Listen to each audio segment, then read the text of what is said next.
ఒక్కడ కూడా నన్ను ఎక్కడ వెళ్ళడానికి లేదు. ఈరోజు సండే రోజు శివరాత్రి అంతా మనం కూర్చున్నాం అంటే మీ దొంగలు కాదనుకో, దొంగలే మీరు కానీ కాదు చెబుతా. అప్పుడు అందరూ అచ్చమనేది కూర్చున్నారు. ఒక పెద్ద మనిషి లేచాడు. ఈరోజు ఇన్నాళ్ళ మీ సంవత్సరం నుంచి కోళ్ళు నువ్వుతున్న దొంగ మన దగ్గరే ఉన్నాడు, మీ అందరి ముందు నన్ను నిరూపిస్తాను అన్నాడు. అప్పుడు అందరికీ అట్లా అంటే ఇన్నాళ్ళ నుంచి వాళ్ళు ఎగ్జైట్మెంట్ ఉంటారు కదా, అప్పుడు అందరూ యాంగ్జైట్మెంట్ చూస్తున్నారు, ఎవరు అనుకుంటున్నారు. కరెక్ట్గా అటు చూసి ఇటు చూసి ఆ పెద్ద మనిషి అన్నాడంట, పాపం కోడిని నువ్వుకాడు కానీ అతను కోడి కోసుకొని తినేటప్పుడు పీకుతారు కదా, ఎంటికలు పీకుతారు కదా, ఆ ఎంటికలు అది ఏకలు అవి నెత్తి మీద వచ్చాడు పాపం అతను. ఇంటికి తల్లంట పెట్టుకొచ్చాడు అన్నట. మీ అందరూ కలిసి చూసేటప్పుడు ఒకడు మొట్టికి సల్లయించిగా అటు చూసి అనుకున్నాడంట, అతను దొంగ. అర్థమైందా? ఎవడో తింటే తిన్నాడు పర్లేదు పాపము. ఆ ఇంటికి పీకేటప్పుడు ఒక ఇంటికి నెత్తి మీద పెట్టుకుని వచ్చాడు అనగా వాడు డౌట్ వచ్చింది. నేను బాగానే తలుపుకున్నానే ఇక్కడ ఉందా అని డౌట్ వచ్చింది. అట్లే మీ అందరూ ఎందుకు భయం వచ్చింది? మీరు దొంగలే, ఇంక్లూడ్. ఏమి దొంగలు? ప్రపంచ విషయాలుగా దొంగలు వేరే, అది మనం ప్రపంచ విషయాలు దొంగలం కాదు. ఎట్లా ఇంకోటి ఆస్తిని ఒకటం, ఇంకోటి డబ్బులను ఒకటం, చెల్లు ఒకటం, ఇది ప్రపంచ విషయాల్లో చట్టప్రకారం దొంగలు. మన చట్టప్రకారం దొంగలం కాదు, భగవంతుడికి దొంగలం. ఎట్టయ్యాం? ఇప్పుడు మాకు అన్నంలో రామిరెడ్డి గారు ప్లేట్ వేసి గోంగూర పప్పు గోంగూర వంకాయ గాలి కలిపి పెట్టి ఉసురుగా వేసి అన్నం పెట్టారు, ప్లేట్లో పెట్టారు. ఇదేంటంటే అన్నారు, అన్నం. ఇప్పుడు అన్నం నేను కాదు కదా, అన్నమే కదా, అది అన్నమే కదా. మీ అందరు చిన్నప్పుడు ప్లేట్ రామిరెడ్డి అన్నం పోషించారు, అది అన్నం అది కరెక్టే కదా. అన్నం అది వేరే, నువ్వు వేరే కదా. అన్నం తిన్న తర్వాత నేను అంటున్నా అన్నాన్ని, కరెక్టా కదా? మరి ఈ దేహం అన్నమా మీరా? అన్నంతో తారైన అన్నంతోటి నీటితోటి గాలితోటి తారైన ఈ దేహం, దాన్ని నేనని దొంగతనం చేశాం మనం. అందుకు మీ భయం వచ్చింది. మీకు నేను ఎవరో తెలుసా? నన్ను అంటావా? నన్ను నువ్వు అంటావా? నేను ఎవరు తెలుసా? నెక్స్ట్ ఆఫీసర్ని చూడు, ఫలానా భార్యని, ఫలానే నేను చూడు ఆఫీసర్ని, నేను నేను నేను నేను నేను అనుకోని నాది అంటే అది ఆత్మవిషయంలో ఆత్మస్థితిలోకి వచ్చేటప్పటికి తప్పు. భయపడిపోయి రోజు కూర్చున్నాం. రమణ మహర్షి గారు చెప్పిందంటే నాది అంటే ఇంకొక వస్తువుని మనం అపకారించి నాది అని క్వశ్చన్ మనం వేసుకున్నాం. రెండోది నేను, వీళ్ళు నేనెవరిని మాట్లాడేది నేనా, ఇనేది నేనా, చూసేది నేను, నడిచేది నేనా? ఈ నేను ఎక్కడున్నది? ఈ నేను కొంతసేపటికి నిద్ర వెళ్ళిన తర్వాత ఈ నేను ఎక్కడికి వెళ్తుంది? లెగిన తర్వాత ట్యాగ్ వేసుకుంటాం, పలానా సోన్ సుబ్బాయమ్మ, నేను ఎంకాయమ్మని, రామలక్ష్మణ్ క్యాబులు పెట్టుకున్న బయట మాసం రామిరెడ్డి గారు సోన్ పేర్లే ట్యాన్ ఇస్తున్నాం. ఎవరు వాళ్ళు రేపు బిల్లు ఇవ్వాలి, నేను ఆఫీస్కి వెళ్ళాలి, ఎలా ఏం కొడుతున్నా ఏదన్నా చక్క వచ్చేస్తున్నాయి. కొంతసేపు ఉండే నేనుని, కొంతసేపు ఉండి కరిగిపోయే నేనుని నేనంటూ ఆత్మసత్యం, ఆత్మ విషయంలో తప్పు. భగవాన్ రమణులు ఏమన్నారంటే, ఆయన మనం ఏం చేసేవాళ్ళంటే ఒక 100 గేదెలన్నీ అవుతున్నాయి, వాటి పేరు ఆవులు లేకపోతే గేదెలు అంటాం. అవి పిలిస్తే పలక కాబట్టి, మన మనుషులు కాబట్టి పిలిస్తే మనకు మాటలు ఇచ్చాడు కాబట్టి ఫలానా సుబ్బారావు, ఫలానా లక్ష్మి, ఎందుకంటే మీ అందరిలో ఒక సుబ్బారావు అని పిలవాలి, అందరిని డిస్టర్బెన్స్ చేయడం. సుబ్బారావు గారు అంటే ఆయన కూడా తిరిగి చూస్తాడు, అందుకనే పేరు తప్ప ఈ పేరు నువ్వు కాదు, నేను కాదు. ఈ పేరుని మీరు పిలవటానికి ఐడెంటిఫై అయింది. ఈ మైక్ ఏంటిది? ఈ మైక్ నేను అంటుంది ఏమన్నా? అదే మనం ఈ మైకే మనం మైక్ ఏం చేస్తున్నామంటే ఈ మైక్కి కొంచెం మీలాగా చెవులు పోగులు 2 పెట్టావు, అర్థమైందా? దీనికి మంచి చీర కట్టావు, ఈ మైక్కి నకలేసి లేచావు, కళ్ళోళ్ళు పెట్టావు, ఇలా క్యాబులు పెట్టావు, మాలాగా నువ్వు వేస్తున్న జాబ్ ఒకటి ట్యాగ్ ఒకటి వేసుకున్నావు, షోన్స్ ఎక్స్ ఆఫీసర్ని అని ట్యాగ్ వేసావు. ఇప్పుడు ఈ మైక్ని షోన్స్ నేను సుబ్బాయమ్మని పలానా ఆఫీసర్ని ఈ మైక్ అంటుంది.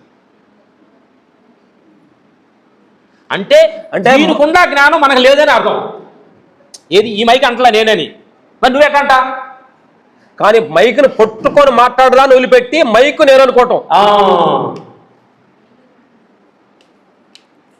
కాబట్టి మనం అందరం కూడా అది ఏదో తెలుసో తెలియకో ఏదో మనం అనుకున్నాం, కానీ ఇలాంటి ఒక ప్రాంగణంలోకి వచ్చి ఆ బంగారు తల్లి చెప్పే మీటింగ్స్ ఎన్ని తప్పుడు ఏంటంటే నేను అనే ఒక భావన కడుగుతూ కడుగుతూ కడుగుతూ కడుగుతూ నాది నేను చేశాను, నేను ఒక కర్తభావం ఉంటాను చూడు. ఎస్, ఈ 4 ఆత్మశయంలో నేను, నాది, నేను కర్తని భక్తులు అనుకోవటం, ఇది నేను చెప్పింది మంచిది చెడదని ఒక రాగదేశాలతో మనం మాట్లాడుతున్నాం చూడు. ఒక రాగంతో ఒక డాసంతో. మా సినిమాలో ఉంటారు కదా మా విలన్స్, వీళ్ళంతా మీరు కత్తులు తీసుకొని అలా నరుక్కున్నట్టు సట్లు పట్టుకున్నట్టు యాక్ట్ చేస్తాం కదా విలన్స్ మా సినిమాలో.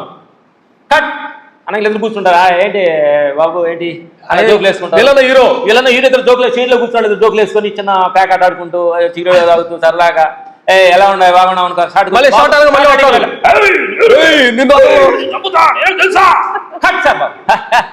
ఏంటి బాబు ఏంటి రేపు ఏం చేస్తున్నావు, ఎక్కడికి వెళ్తున్నావు, మళ్ళీ రెడీ బాబు అంటున్నారు. మేము గమనిస్తూ ఉన్నాం. మరి ఇప్పుడు దాకా హ్యాపీ మాట్లాడుకున్నారు వాళ్ళు. అది మనం ఎందుకు చేయకూడదు? ఇక్కడికి వచ్చిన కెమెరా ముందుకు వచ్చి ఇద్దరు అన్నారే, వాళ్ళు ఏమనుకుంటున్నారు, ఇది వాళ్ళు ఏమనుకున్నారంటే వాళ్ళిద్దరు ఇది యాక్టింగ్, డైరెక్టర్ నన్ను ఇది ఎదవా లేకపోతే నువ్వు ఎదవా అని తిట్టమన్నాడు, నేను తిడుతున్నాను ఆ డైలాగ్ అప్పచెప్పారు వాళ్ళు. కట్టనంగానే రిలాక్స్ అయ్యారు. ఇక్కడ మనకు అట్ట కాదు, మనం కూడా ఇవన్నీ యాక్టర్స్నే. భార్యకి భర్తకి యాక్టర్, భార్య భర్తకి ఇట్లా ఆపోజిట్లో పాత్ర, కొడుక్కి తల్లికి, ఇప్పుడు పిల్లలకి అమ్మ పాత్ర, అత్త పాత్ర, ఎన్ని ఈ ఫ్యామిలీలో జస్ట్ మనందరం యాక్టర్స్. వచ్చింది ఏమండే వచ్చారా, ఏమండే కాళ్ళు కొట్టుకోండి, భోజనం చేశారంటే అది భగవంతు ఇచ్చిన క్యారెక్టరేషన్. ఓకే అన్నాడు, ఏ బుద్ధేదా అన్నాడు. అంటే నీ క్యారెక్టర్ మర్చిపోకూడదు, కూర్చొని భోజనం చేయండి, మెత్తగారు వచ్చింది ఏమి వస్తుందని అంది ఆవిడ. అంటే మనం ఎలాంటి సిచ్యువేషన్ వచ్చినా కానీ ఇదంతా యాక్టింగ్. ఆయన భగవంతుడు నాకు ఇచ్చిన పాత్ర ఇది. ఓకే, భార్య పాత్ర ఇచ్చాడు. ఓకే, నాకు ఇచ్చిన పాత్ర యాక్టింగ్ ఏమంటే నేను మచ్చనేసాను, ఇది చేశానా, ఓకే అయిపోయింది. అత్తగారికి చూశానా, అయిపోయింది. పిల్లలకి అన్నం పెట్టాను, అయిపోయింది. అయిపోగానే ఇప్పుడు భగవంతు దగ్గరికి వచ్చారు. ఏమంటే ఆమె డ్యూటీకి రావాలి, వాళ్ళందరితో నేను కలిసి ఉండాలి కాబట్టి వాళ్ళకి ఇచ్చిన పాత్ర అయిపోయింది. లోపలికి వచ్చాయి, భగవంతు దగ్గర కూర్చో. భగవంతుడు గారు మీరు ఎలా ఉన్నారు ఏంటి ఎట్లా ఇంట్లో మాట్లాడుకున్నట్టు ఆయనతో కనెక్ట్ అయిపోయి అలా నవ్వుతూ ఉండాలి తప్ప ఆయన అన్నాడు ఈయనట్టు అన్నాడు పత్త ఎట్టుంది అది మీ అత్తగా.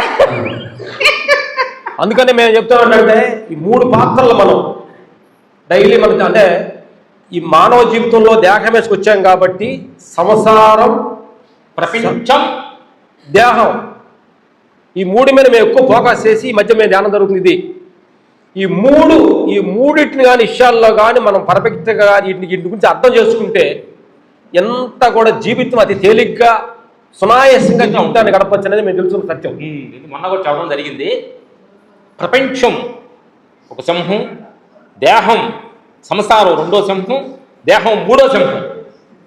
ఈ 3 సింహాలు మనం పండిస్తూ ఉంటే కనిపించనిదే 4వదే ఆత్మస్థితి. అది 4వ సింహం. అది అరుపులు గిరుపులు ఏముండవు, అన్నీ సాక్షి చూస్తుంది. ప్రపంచంలో నీకు లాభం వచ్చింది, నష్టం వచ్చింది.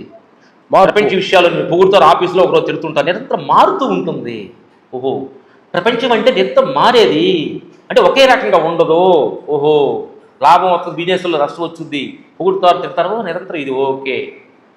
సంసారం మ్యాన్ గారు ఒకరోజు, ఏం పేరు అమ్మ నీ పేరు? అనురాధ. ఓకే ఓకే ఏమంటే మీ ఆయన గారు వచ్చి అనురాధ గారు మీరు ఎంత అదృష్టం నాకు దొరకటం అంటాడు.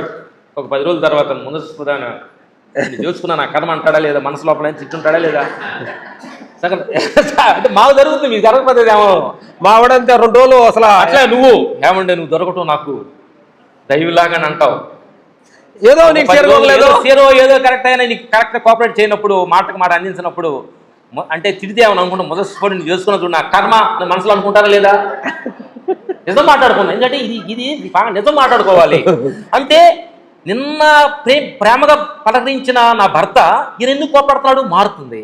అంటే మనలో సిస్టంలోనే మారుతుంది, సిస్టంలోనే మార్పు ఉంది. అరే ప్రేమగా చూసిన నా భార్య ఈ రోజు ఎందుకు ఇస్త్రీ అన్న టేబుల్ విసిరేస్తుంది ఏంటి? మారింది ఆవిడ దగ్గర. నిజంగా చెప్పండి, ఒక రోజు టీ ఇచ్చేటప్పుడు ప్రేమగా తాగండి అండి ఇస్తారా లేదా? రెండవ రోజు సౌండ్ తాగండి ఏనే లేదు మాకు. ఎందుకోసం అంటేమో మీకు రిలేషన్ సంబంధించిన వాళ్ళు ఎవరన్నా వచ్చినప్పుడు మీ ఆయన పలకరేకుండా వెళ్ళాడు అనుకో, తీయలేదా? పాత్రలు కడిగేటప్పుడు టంగ్ టంగ్ టంగ్ అని వస్తే లేవా? లేదా వాళ్ళకి మీ భర్తకు సంబంధించిన వాళ్ళు ఎవరు వచ్చినప్పుడు నువ్వు సరిగ్గా పట్టినావు అనుకో, మీ భార్య రియాక్షన్ భర్త లేదా? ఇది ప్రపంచంలో నిరంతరం సంసారంలో మార్పు జరుగుతుంది. కొడుకు వస్తాడు అమ్మా అని ఒళ్ళో కొనుక్కొని ప్రేమగా మాట్లాడుతాడు. రోజు చెప్పిన మాట అన్నాడు, అది వస్తున్నా లేదా? అలాగే ఈ దేహం ఒకరోజు తింటున్నారు హ్యాపీగా టక్ టక్ టక్ చంగ్ చంగ్ నడుస్తున్నాం మన అందరం. ఒకరోజు తెలియకుండా తలనొప్పి వచ్చేసింది. సహజమా కాదా? ఒకరోజు తినకుండా తినేది అరగదు. సహజమా కాదా? అర్థమైందా? ఓహో, ఈ మూడు నిరంతరం మారుతూ ఉండేయే. వీటి మీద నువ్వు ఫోకస్ చేస్తే నీకు నెమ్మది ఎక్కడ ఉంది? వస్తుంది నీకు షుగర్ బీపీ నాకు ఏమొచ్చింది? నాకు మొన్న సంతోషం ఉండాలి, ఈ రోజు సంతోషం కావాలంటే అలాగే ఈ మూడులో నుంచి నువ్వు ఆత్మస్థితిలోకి వచ్చావు అనుకోండి, ఈ మూడింటిని కొద్ది మారుతుంది. ఇది మారేది కాదు కదా. ఒకరోజు ఆహా ఊహు అనేది కాదు కదా ఆత్మస్థితి. నీకు బాధలు, భయము, కోపము, బాధ, చిరాకు ఎన్ని వస్తున్నాయి అంటే ఈ మూటిలో నువ్వు ఉండట్టు. ఎవరిని అడగాల్సిన అవసరం లేదు. అంటే ఈ మూడిట్లో ఉన్నట్టే, అంటే ఈ మూడు సీట్లలో ఏదో ఒక సీట్లో నువ్వు ఉండవు. ఏదో నన్ను ఉండవు, లేదా సంసారంలో నన్ను ఉండవు, దేహంలో నన్ను ఉండవు. ఈ మూడు కదా సాక్ష్య సూత్రం అంటే అది 4వ దాంట్లో ఉండదు. మీరు ఊరు చెప్పక్కర్లేదు, మిమ్మల్ని మీరు టచ్ చేసుకోవాలి. ఇదంటే పొద్దుకులు రామిరెడ్డి గారిని ఇక్కడ కూర్చోబెట్టి అది కాదమ్మా ఇది కాదమ్మా ఎంత చెప్తాడు మనకి? కాదమ్మా స్కూల్ పిల్లడు వాడు జీవితం కాలం చదువుకుంటాడా ఏంటి? ఉద్యోగం చేయాలి కదా, డబ్బులు సంపాదించాలి కదా. మీరు చనిపోయేదాకా ఈ ధ్యానం నేర్చుకుంటూనే ఉంటారా? మన మీద మనకు వైరాగ్యం రావాలన్నా. ఏంటిది పొద్దుకులు వాళ్ళు ఏం చెప్తున్నా, నేను కొడతా క్లాస్ కొడతా, రాములకి క్యాబులు కొట్టుకొచ్చాడు. ఏంటి వాళ్ళు చెప్పేది నేను వినేదేంటి? వాళ్ళెవరు నేనెవరిని? అసలు వాళ్ళకేం తెలుసు అసలు? వాళ్ళకేం ఏలుకుంటారు కాదు. రామలక్ష్మి చెప్తే మీరు అనాలా? అసలు అన్నాడు తెలుగు అడుగుతున్నా, మీరు చదువుకున్నవాళ్ళు కదా. అంటే మేము చేస్తే మీరు అనాలా? అసలు ఏంటి మిమ్మల్ని మీరు క్వశ్చన్ వేసుకోండి అంటున్నా. అదే అంటారు ఇదంతా. కానీ ఏదో పత్రాలు రామిరెడ్డి గారు పెట్టినాడు, అమ్మాయి రెండు చెప్పింది, కళ్ళు మూసుకోండి అన్నారు, ఒకటిన్నారు, మీరు ఎలా అన్నారు, వెళ్తున్నాం, ఓకే వెళ్ళిపోయి రేపు మళ్ళీ సండే వస్తాను సార్, ఆయన గురుగారు వస్తున్నాడు, ఓకే ఆయన బలి చెబుతాడంటే ఈయన బలి చెబుతాడంటే ఇట్లా అంటే రావద్దని నేను అంటలా. కానీ మనం సీరియస్గా తీసుకొని ఓహో మన అందరం కలిసి వస్తున్నాం కదా తప్ప నాకు పెద్ద ఈ ధ్యానం నేనేదైనప్పుడు నాకు ఎవరు చెప్పి నేను తెలుసుకునేది నేనేదైనప్పుడు అనే భావంతో మీరు కూర్చున్నారు అనుకోండి, రండి వద్దంటలా.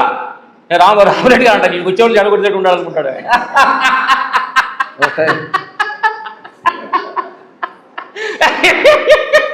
వాళ్ళేదో పాపం వస్తుంటే వీళ్ళు జడగొట్టేటట్టున్నాడు. నేనండి జోక్ సీరియస్ అవుతున్నా.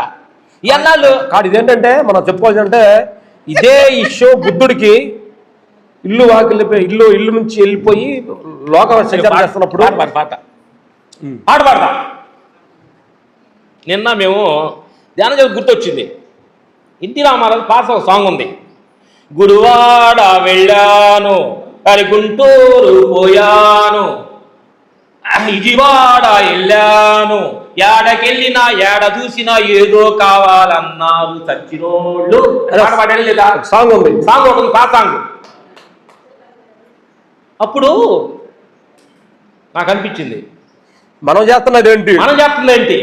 పెరుమూడి వెళ్ళాను, రామిరెడ్డి దగ్గరికి వచ్చాను, కలకత్తా వెళ్ళాను, ఈషాపూర్కి వెళ్ళాను, ఏడకెళ్ళినా ఏమికెళ్ళినా నాకు ధ్యానం కావాలన్నారు. అని ఏడకెళ్ళినా ఇదే కావాలంటావా? మేము అదే పాట అంతకుముందు మీలాగే మేము పాడాము. సద్గురువు దగ్గరికి వెళ్ళాలి, హార్ట్ ఆఫ్ లీడర్స్ దగ్గరికి వెళ్ళాము, వేదాద్రి మహర్షి కాయకల్పం ఎక్సైజ్ చేసాము, ఇట్లా మొత్తం గురువుల దగ్గర తిరిగాము. ఎక్కడికి వెళ్ళినా ఇది లాస్ట్ పాట, మా పాట, ఇది ఏం కావు, ఇదేదో కావు, ఇంకా ఏం కావాలనుకున్నాం. ఇప్పుడు అదే పాట పెడుతున్నా. సద్గురువు దగ్గరికి వెళ్ళాము, భిక్షుని గురి దగ్గరికి వెళ్ళాము, బుద్ధ విపాసనలో చేశాము, పత్రిజగారి దగ్గరికి వెళ్ళాము, యాడకెళ్ళినా ఏమి చూసినా ఏమీ లేదన్న సంగతి తెలిసింది. ఏమి లేదు, లేదు, ఏదో ఉందనుకోవటమే ఈ బెడ. రియల్గా అమ్మా, ఎందుకంటే సద్గురు విన్నది కోర్సు వెళ్తే కూర్చున్నాం కాలేజ్ వెళ్ళిపోయాం. ఓ 4 రోజులు చేసాము, అదే ఇంకోటి చేసి మేము ఈ రన్నింగ్ రేసులో పరిగెడతానే ఉన్నాం. మీకంటే మీకు సమయం లేదనుకున్నాం. మేము షూటింగ్ చేస్తే కూడా చాలా విపాసన 10 టైమ్స్ చేసాము. 10 days టైం విపాసన చేసాం. భిక్షం గురించి గారు జీవన వేదం కోర్సులు కానీ అన్ని కోర్సులు 2 టైమ్స్ చేసాము. మంత్ర సత్య హాస్టల్ దగ్గర 1 month ఉన్నాం అక్కడ ఫుడ్ గురించి. పత్రిక గారు అమ్మ తిరిగి మీ తెలుసు, ఎక్కడికి వెళ్ళి ఏదో అంటుంది, ఏంటి ఇది? అప్పుడు అర్థమైంది, లాస్ట్కి అర్థమైంది, ఏమి లేదు, ఉన్నది నువ్వే, అదే సత్యం. ఇప్పుడు నిజంగా ఒక మాట చెప్పాలి మీకు, నేను చదువుకోలు ఏలుముద్ర కాదు, సంతకం పెట్టకూడదు, తెలియదు, రియల్ చెప్తాను. ఇప్పుడు ఏఐ అని ఒకటి వచ్చింది, తెలుసుగా రెడ్డి గారు? అయ్యా నాకు పేరు తెలియదు, మాకు స్పెల్లింగ్ తెలియదు. అర్థమైందా? మనం ఏమని అనుకుంటే కృష్ణుడు కావాలనుకుంటే నువ్వు మనసు లోపల కానీ దానికి ప్రోగ్రామ్ చెప్తే కృష్ణుడు 4 రకాలలో 4 రకాల కృష్ణుడు. శంఖం కొట్టున్న కృష్ణుడు, ఇట్లా కూర్చున్న శివుడా, గాల్లో లేచిన శివుడా, ఆశీర్వాదం శివుడా, ఎన్ని శివుడు వస్తాడా లేడా? నీ జీసస్ కావాలనుకున్నాడు, జీసస్ గొర్రె పిల్లలు పట్టిన జీససా, కొండలపై నడుస్తున్న జీససా, కొండపైన ధ్యానం చేస్తున్న జీససా, వస్తుందా లేదా? ఏదో ప్రోగ్రామ్ ఫిక్స్ చేస్తే కరెక్ట్గా చదువుకున్నాడు, నాకు తెలియదా సార్ ఏముద్రవద్దు. అలాగే రాముడు కావాలనుకున్నావు, అరణ్యానికి వెళ్తున్న రాముడు కావాలా నీకు, సీత పక్క రాముడు కావాలా నీకు, మొత్తం ప్రోగ్రామ్ వచ్చేస్తాను కృష్ణుడు. అలా ఎక్కడ ఆకాశంలో కృష్ణుడు కావాలా, భూమి మీద